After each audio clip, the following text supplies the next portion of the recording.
ready for the ride of your life. NDTV brings you the NDTV Auto Show with me, Mugdha Mishra. From the fastest supercars to the sleekest new energy vehicles to your trusted daily ride, we cover it all. Every Saturday at 10:30 a.m. and Sunday at 8:30 p.m. only on NDTV 24/7. Your next great escape starts here. The biggest democratic exercise in the world. Team NDTV covers it from ground zero. BJP really had to fight a tough election this time. Unprecedented exercise.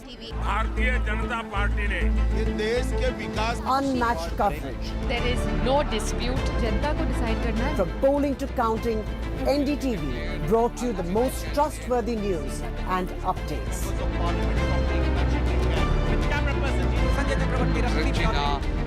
Elections mean NDTV. NDTV proudly upholds its legacy of trust and credibility. According to the prestigious Reuters Institute's Digital News Report 2024, NDTV is the topmost news platform in the country. Number one in both online and offline reach in India. Beating all its competition, NDTV stands for trust. Stay informed and entertained with the new and updated NDTV News app. You can watch all our channels live, listen to podcasts, read breaking and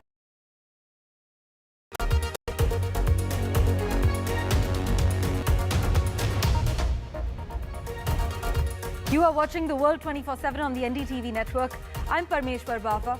Let's begin with the top stories you need to know. United States President Joe Biden says in a letter on X he is stepping aside as a candidate in the 2024 election. Despite weeks of speculation about when or whether Biden would bow out, many Democrats were stunned once he finally did. The Democratic National Committee chair says that Democrats will undertake a transparent and orderly process to select a candidate who can defeat Trump in November. Joe Biden steps aside from the US presidential race and endorses Vice President Kamala Harris as the Democratic nominee.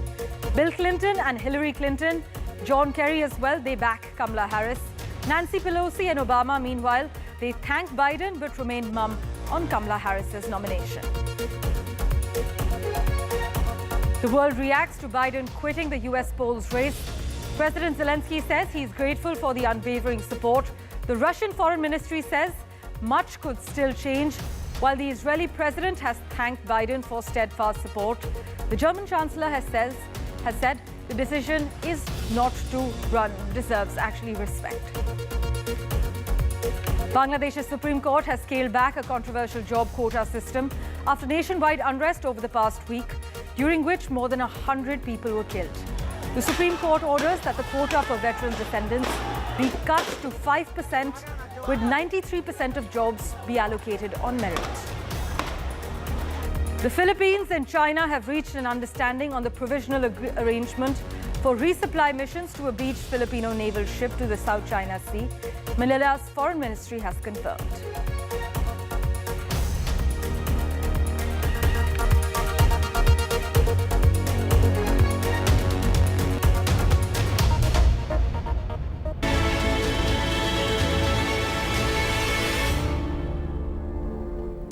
Well, it took Joe Biden a long time to get here. It's only been 24 days since the disastrous debate with Trump. We don't know how long Biden had been in decline prior to that, but one thing is certain. The earlier that clock starts, the worse it reflects on Biden as well as his team. Senior Democrats, including some of those who have been named as possible contenders for the presidential or vice presidential nomination, endorsed Kamala Harris for the nomination, meanwhile, just late last evening, within hours of Biden announcing that he would be dropping out of the race. And donors, meanwhile, rushed to donate to the party, with $30 million raised by Sunday evening. This is according to New York Times analysis. One strategist has actually said it might be the greatest fundraising moment in Democratic Party history. Shortly after Biden stepped aside, he firmly endorsed Kamala Harris, who would make history as the nation's first Black and South Asian woman to become a major party's presidential nominee. Other endorsements flowed from Bill Clinton and Hillary Clinton, the first major female presidential nominee, as well as prominent US senators. In fact, here are some of the latest reactions we have lined up for you. We have a reaction from Donald Trump as well. Trump's vicious attack on Joe Biden and his legacy led the Republican Party's reaction to the president's decision to withdraw from the 2024 race. In fact, Donald Trump on Truth Social has said crooked Joe Biden was not fit to run for president and is certainly not fit to serve and never was. These are the words of the Republican nominee on Truth Social. Listen in to the reactions we have lined up for you.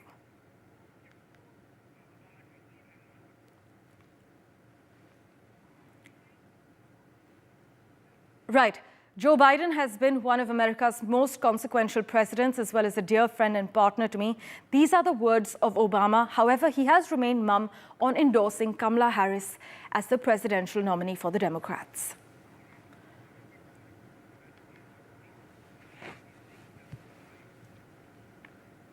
Well, in stepping aside, Joe Biden has flipped the script. Just hours after President Biden dropped his bid for re-election, Harris is moving quickly to make a nomination a foregone conclusion. For further clarity on the latest developments, we have with us White House Bureau Chief from Voice of America, Patsy Veerakuswara. Thanks so much, Patsy, for making time for us. We also have Jagriti Dave joining us on the World 24/7. Patsy, I'd like to come to you first. Kamala Harris, it seems, is calling Democratic leaders and elected officials to try to lock down the party's presidential nomination as we speak. Yes, that's what she's trying to do. And she's also trying to project a sense of unity. As you would understand, the timeline here is very critical. There's less than a month to the Democratic National Convention. That's in August 19th in Chicago, Illinois, and less than 4 months to the election. So whatever the Democrats do at this point is really critical for them to project a sense of unity within the party. Whether that will happen or not, that's still a question to be answered in the days and weeks ahead. As of this point, no serious contender has come up to say that they are also interested in being the party's nominee for the top of the presidential ticket. And as you've mentioned, Kamala Harris has received a lot of support from top leadership of Democratic Party, as well as others who have been mentioned as possible contenders for the ticket. So this is still very much an open question. And even though Joe Biden has endorsed and given his support to Kamala Harris, that counts politically, but not legally. There is no legal requirements. There's no rules in the DNC that says all the delegates that have pledged their votes for Joe Biden because he won all those primaries throughout the summer must transfer their votes to Harris. That's just not a requirement. There's nothing legal or there's nothing procedural about that. So we'll see what happens. Well, Patsy, we're just reading as per the latest update from Reuters that all 50 Democratic Party state chairs have backed Kamala Harris. Do we have a confirmation yet? What are you hearing? No, that's absolutely. The party leadership has coalesced around her because of this really urgent chance to project unity. However, in the days and weeks to come, there may still be people who come up and say they would like to be nominated. And at that point, the Democrats will have to figure out something to project this sense of process, project this sense of, avoiding the undemocratic appearance of an automatic coronation, which they don't want because it will be bad for the party's reputation. Already, the Republicans are accusing Democrats of subjugating the will of the people, the millions of people who voted for Joe Biden and did not vote for Kamala Harris in the primaries to be their party's nominee. So even though there's this sense of unity that is really crucial for Democrats, and also a sense of pragmatism that within the small slice of time frame between now and the convention and then the election, there's also that requirement or that responsibility to at least project the appearance of listening to the will of the people if there are any serious contenders that might come up. Well, Jagriti joins us live from Washington as well. Jagriti, by dropping out of the 2024 race, many Democrats argue that Joe Biden did what we all want our politicians to do. He put his country over his career. Many are arguing that Biden's resignation and the Democratic effort to push him into it shows America's institutions might not be broken as many think. Take us through some of the reactions on the ground you've encountered so far.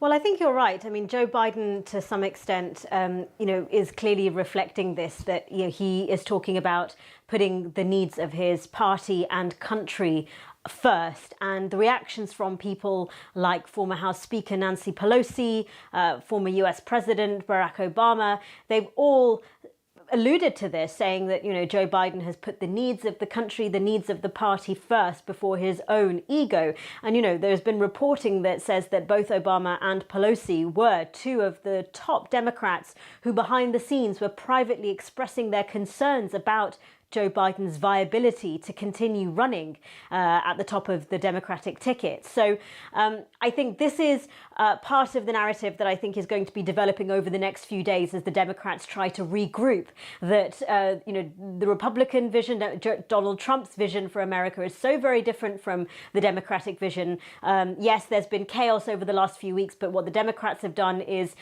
what is good for the country. This is, I think, the narrative that they're going to posit. You know, you're hearing things like you're going to have a prosecutor go up against a felon in the next election. You know, those are the sorts of things you're going to hear from the Democrats going forward. Right, but despite endorsements from Biden, former President Clinton, and former Secretary of State Hillary Clinton, it's the Democrat delegates who are going to be the ones to pick the nominee, Jagriti?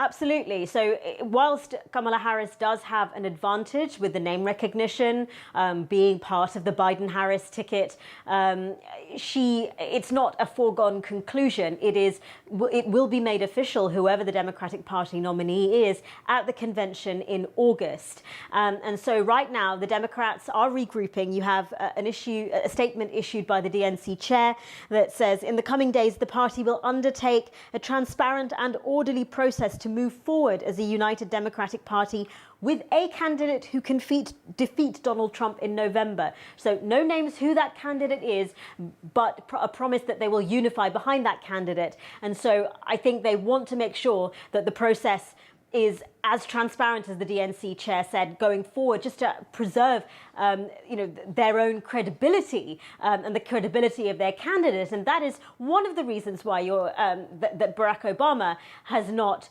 perhaps full-throatedly endorsed Kamala Harris, because, you know, in previous elections, he's also not backed a horse in the race because, as he would say, he didn't want to thumb the balance, thumb the scales in favor of a particular candidate, skewing really what should be a due process.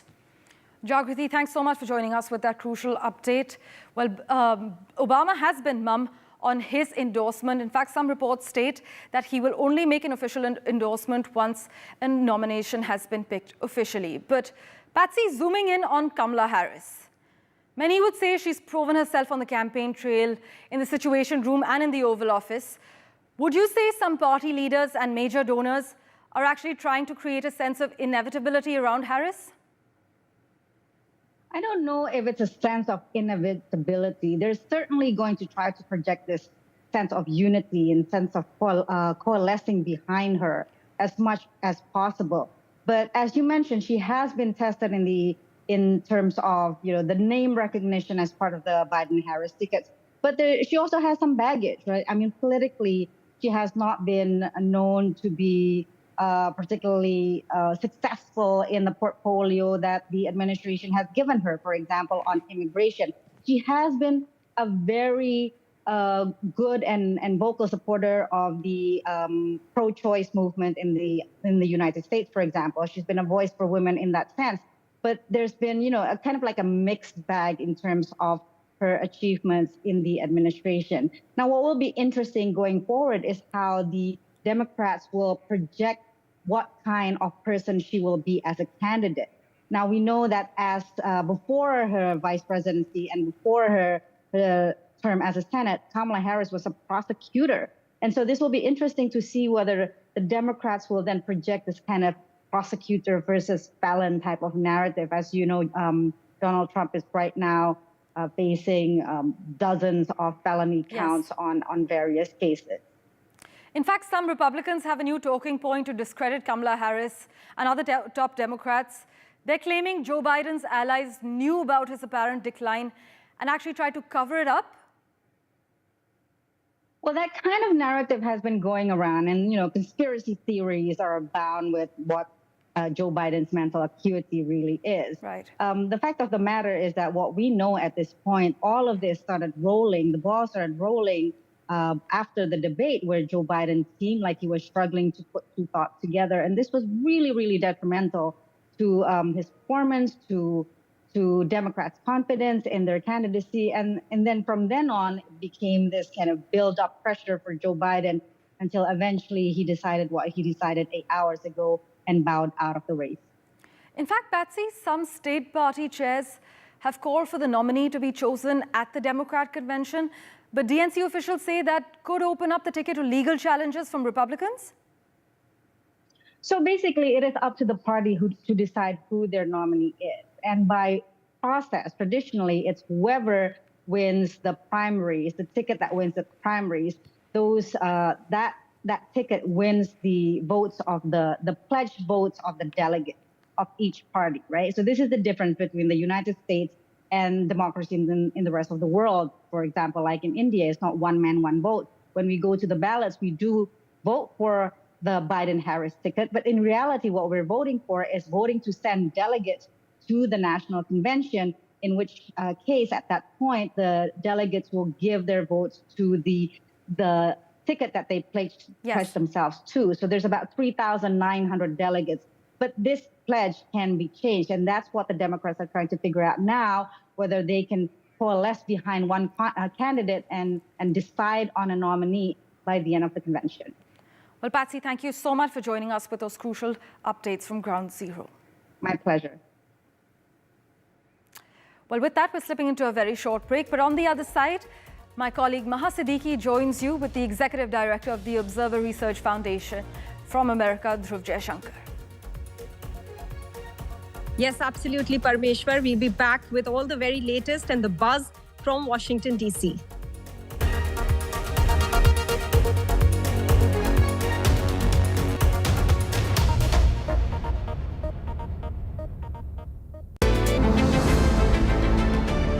MSMEs are the backbone for the country's economy.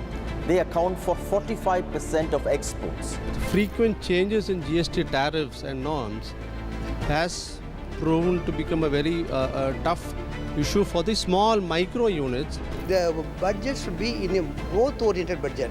So we should bring more manufacturers into the fold of GST. Particularly for micro and small-scale industries, kindly give us a export benefit incentive to us. But for a micro or small scale industry to go up, there should be a hand-holding mechanism which is definitely required.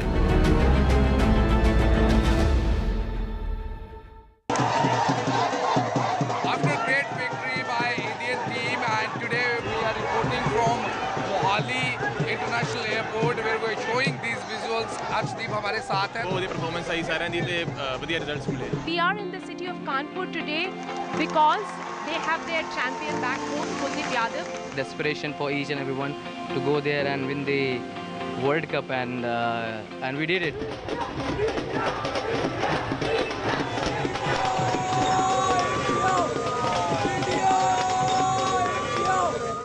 Stay informed and entertained with the new and updated NDTV News app. You can watch all our channels live, listen to podcasts, read breaking and exclusive news from around the world and more. Download the NDTV app today and get access to the best journalism and storytelling on your smartphone or tablet. The NDTV app. News that matters to you. Some people say the metaverse will only be virtual. One day this lecture hall will be made of code, and driverless cars would be trapped in intersections. But even in this maze of the future, you can't wish away health. It's time to become more resilient.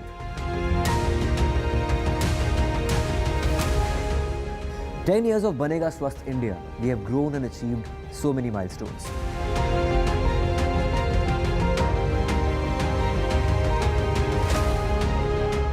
And now I have a plan to beat the urgency, to stop breathing with difficulty, to relieve getting choked with inactivity.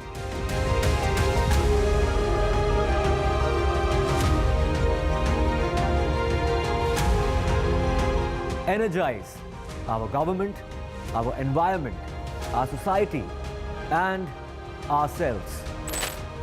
Everyone, everywhere, every day.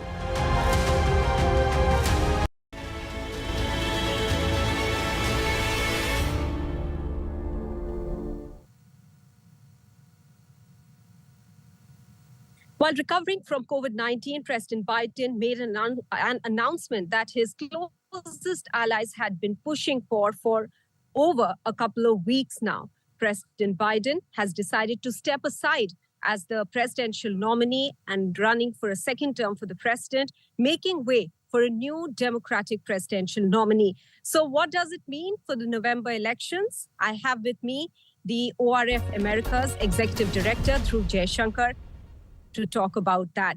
Many thanks, Dhruv, for joining us at this late hour from DC, but I believe it must be a buzz with President Biden's Sunday announcement. Yes, in fact, the last week has been very eventful from a political standpoint in the United States. Obviously, many developments, but I think the big, it wasn't entirely a surprise because I think there'd been some reports about it earlier. But this afternoon, around 2 p.m. Local time in the East Coast in the U.S., President Biden announced officially that he would not be running for the presidency again in November. But Dhruv, there's just 107 days left now for the election. Has this announcement come too late? And what does it mean for Team Kamala Harris, if at all she is nominated? So, I think the whole idea of having nominees settled many months before an election is actually a relatively recent phenomenon in U.S. politics. Until the 1960s, perhaps in some cases even later, it was generally only at the party conventions held in the summer, July and August, when the nominees were officially settled. And oftentimes, either the Republicans or Democrats went into what were called open conventions where they didn't know the outcome beforehand. So it's a relatively new phenomenon that you'd had this series of primaries with pledged delegates where people would vote. It in some ways became more democratic. People would vote, and whoever the delegates were at the convention were basically pledged to one candidate or the other. So again, in some ways, we're sort of back to an older system in some ways of a more uncertainty closer to the general election and a shorter campaign season. Now, the last week has been obviously the last few weeks has been very good for former President Donald Trump. He has, he had a number of developments, including the convention, the vice presidential nomination of J.D. Vance. He had obviously in the middle an assassination attempt, and obviously the debate performance of Joe Biden. So all of this has sort of given some wind behind the sails of the Trump campaign. Now, with Biden announcing today that he is not running, although he's endorsed Kamala Harris, we'll see, and several other leading Democrats have endorsed Kamala Harris. We'll see over the next few days and weeks whether she ends up being the consensus candidate or whether there's some contestation within the Democratic Party. But this has obviously, been a bit of a game changer. But Dhruv, we haven't seen some of the biggest names, Democratic names there. Consider Barack Obama here, Nancy Pelosi here, immediately backing Kamala Harris. We've only seen that coming from President Biden himself and from Bill Clinton. So where does it leave her at the moment? And are there any other names as well? Any surprise candidates who might like to throw their hat in the ring? It's unclear. Again, there's some rumors doing the rounds. We'll see what announcements there are. Again, we don't know. For some of the party grandees, such as former Speaker Nancy Pelosi, former President Barack Obama, may not want to tilt overtly before the convention in favor of one candidate. Although in both their cases, they have past associations with Kamala Harris, and it's quite likely at some point they will back her, whether overtly or not. Nancy Pelosi also, being from California, has supported her in the past. as has former President Barack Obama. So I think it remains to be seen. Several others have, people who might otherwise think of running would be looking at the vice presidential nomination. Who does Kamala Harris pick to be her running mate between now and November?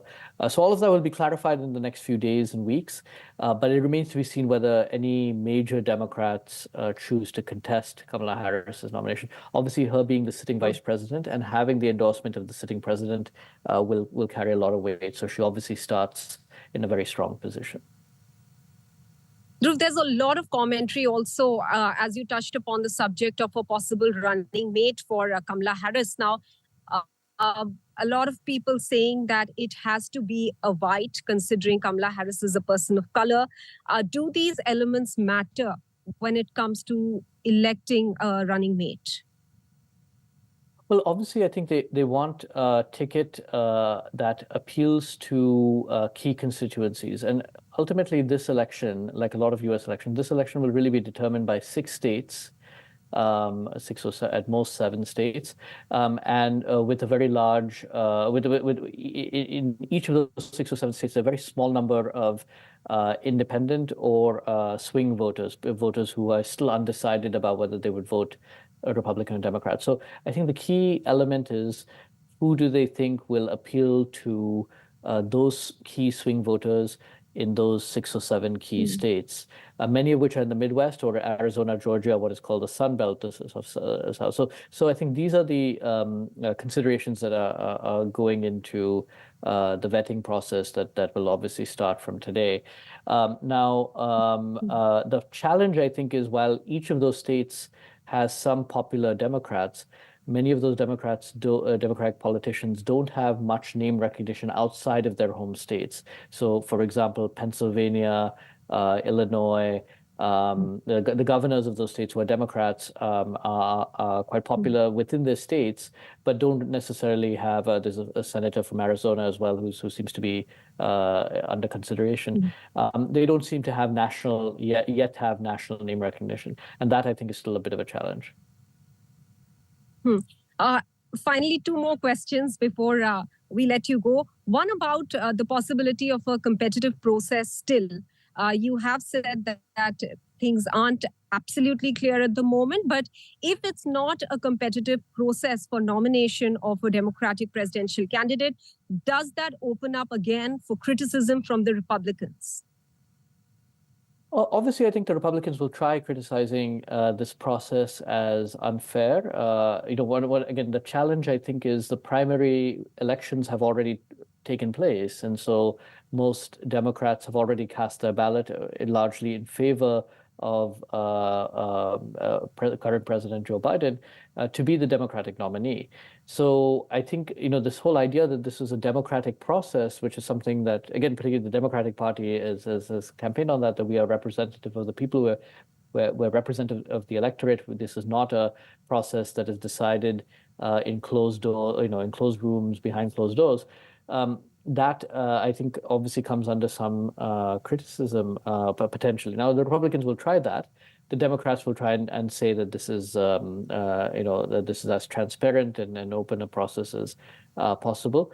But again, that remains to be seen. There are a few other challenges, which is, I think, the legal process, which is why I think Biden's endorsement of Kamala Harris was so important. One is transferring the delegates, but also there's funding that has been raised for the election campaign, and many of the donors gave that funding to the Democratic Party or to an entity under the belief that Joe Biden would be the nominee. So how to transfer the campaign funding to a Kamala Harris campaign or to another Democratic campaign, and then the delegates as well. So it is a bit of a tricky legal territory that they'll go in. I don't think that, again, particularly given that Biden has given his endorsement, I think that should be managed.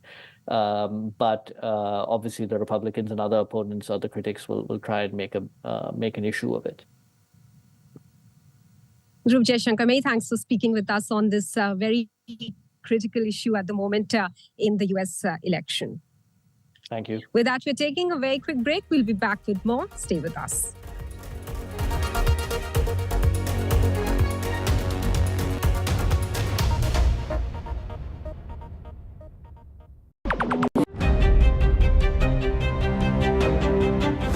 Welcome to India Sense, where I speak with global opinion makers. The United States has made a strategic decision over the last 20 years to move closer to India. So a $7 trillion economy seems a perfectly conceivable number. If you want to be a national party, it's that you sort of accept the way the world is rather than want to endlessly hark back to how it was. Modi is promoting the digitization of the economy, which is accelerating growth in the country. Get ready for the ride of your life. NDTV brings you the NDTV Auto Show with me, Mugdha Mishra. From the fastest supercars to the sleekest